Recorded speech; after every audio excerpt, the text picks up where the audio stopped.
نحمدہ ونصلی ونسلم علی رسولہ الکریم اما بعد فاعوذ باللہ من الشیطان الرجیم بسم اللہ الرحمن الرحیم اللہم صلی علی سیدنا و مولانا محمد و علی آل سیدنا و اصحاب سیدنا و مولانا محمد مبارک وسلم وصلی علیہ۔ سامعین و حاضرین،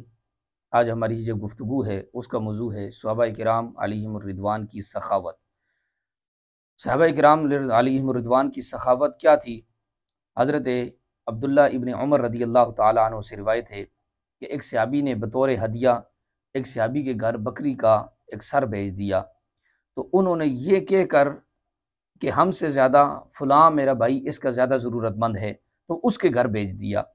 اس نے کہا کہ میرا فلاں بھائی مجھ سے زیادہ محتاج ہے، یہ کہہ کر وہ سر اس نے دوسرے صحابی کے گھر بھیج دیا۔ اس طرح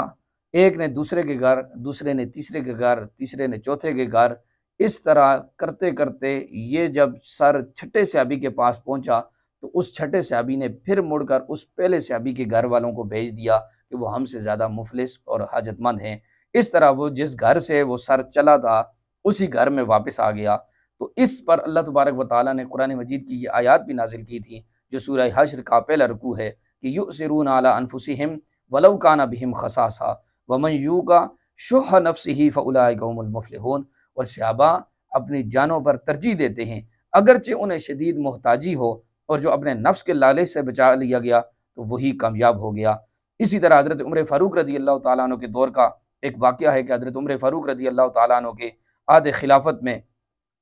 اس میں یوں ہوا کہ حضرت عمر فاروق رضی اللہ تعالیٰ عنہ نے 400 دینار کی ایک تھیلی میں بند کر کے 400 دینار اپنے غلام کو دیا کہ یہ تھیلی حضرت ابو عبیدہ بن جراح رضی اللہ تعالیٰ عنہ کی خدمت میں پیش کرو، اور پھر تم اس کے گھر میں اس وقت تک رہنا کہ دیکھنا کہ وہ اس تھیلی کے ساتھ اس 400 دینار کے ساتھ کیا کرتے ہیں۔ چنانچہ غلام وہ تھیلی لے کر حضرت ابو عبیدہ بن جراح رضی اللہ تعالیٰ عنہ کے گھر پہنچے اور عرض کیا کہ یہ حضرت امیر المومنین نے آپ کے لیے یہ دیناروں کی تھیلی بھیجی ہے، تو آپ فرمایا کہ آپ اس کو اپنی حاجتوں میں استعمال کریں۔ تو یہ پیغام سن کر حضرت ابو عبیدہ بن جراح نے آپ کو یہ دعا دی کہ اللہ تعالیٰ امیر المومنین کا بھلا کرے۔ پھر آپ نے اپنی لونڈی کو بلایا، اس سے فرمایا کہ خادمہ یہ 7 دینار فلاں کو دے آؤ، 5 دینار فلاں کو دے آؤ۔ اس طرح انہوں نے ایک ایک کر کے ایک ہی نشست میں وہ ساری کی ساری تھیلی حاجت مندوں میں تقسیم کر دی۔ صرف 2 دینار واپس رہ گئے، تو انہوں نے فرمایا کہ اے لونڈی یہ 2 دینار بھی فلاں ضرورت مند کر دے دو، اور اپنے پاس اس میں سے کچھ نہیں رکھا۔ یہ ماجرا دیکھ کر وہ غلام امیر المومنین کے پاس واپس لوٹ آیا۔ امیر المومنین نے 400 دینار کی دوسری تھیلی حضرت معاذ بن جبل کے پاس بھیجی کہ جاؤ معاذ بن جبل کو دے کر آؤ، اور اس کو بھی یہی فرمایا کہ وہیں پہ رہنا اور دیکھنا کہ حضرت معاذ بن جبل اس تھیلی کے ساتھ اس 400 دینار کے ساتھ کیا کرتے ہیں۔ اب حضرت معاذ بن جبل رضی اللہ تعالیٰ عنہ نے امیر المومنین کا تحفہ اور پیغام پانے کے بعد یہ کہا کہ اللہ تبارک و تعالیٰ امیر المومنین پر اپنی رحمت نازل فرمائے، ان کو نیک بدلہ دے۔ پھر فوراً اپنی لونڈی کو حکم دیا کہ یہ فلاں فلاں گھر میں اتنے اتنے دینار فلاں کے گھر میں پہنچا دو، یہاں تک کہ ان کے پاس بھی 2 دینار باقی رہ گئے جو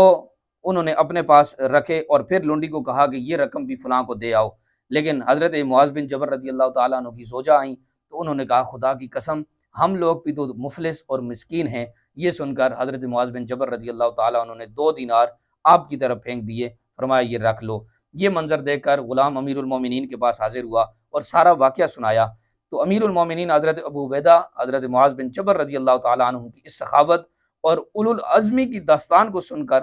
فرط تعجب سے انتہائی مسرور ہوئے، اور فرمایا کہ اس میں کوئی شبہ نہیں کہ صحابہ کرام یقیناً آپس میں بھائی بھائی ہیں اور ایک دوسرے پر نہایت ہی رحم اور آپس میں بے حد مہربان ہیں۔ اللہ تبارک و تعالی ہمیں صحابہ کرام کے اس عمل پر عمل کرنے کی توفیق عطا فرمائے جو انہوں نے سخاوت جیسا عمل کر کے دکھایا۔